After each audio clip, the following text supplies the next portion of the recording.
মাঝে মাঝে প্রচন্ড রকমের ঘৃণা হয় এদেশের মানুষের প্রতি। আসিফ মাহমুদের বাবা, তিনি নাকি চাউল চুরি করেছেন।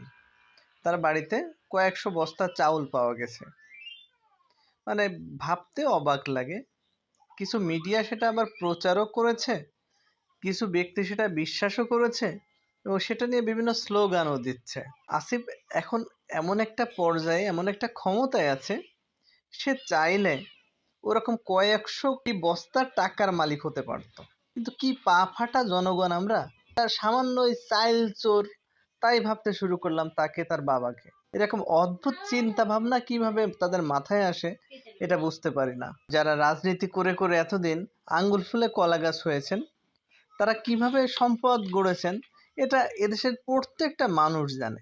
এই পা ফাটা জনগণ এই রাজনীতিবিদদের পা চেটে বেড়ায়। কিন্তু এই যে ছেলেগুলা বা যারা একটু ভালো হতে চায়, ভালো করতে চায়, তাদেরকে কিভাবে টেনে হিঁচড়ে নিচেই নামানো যায়, অপমান অপদস্থ করে সমাজের কাছে, মানুষের কাছে হেয় করা যায়, এই কাজে ব্যস্ত। অদ্ভুত এই দেশের জনগণ। যারা দুর্নীতিবাজ, চাঁদাবাজ, তাদেরকে নির্বাচিত করে ক্ষমতায় আনে, আর যারা সেটা পরিবর্তন করতে চায় তাদেরকে নামানোর জন্য ব্যস্ত হয়ে পড়ে।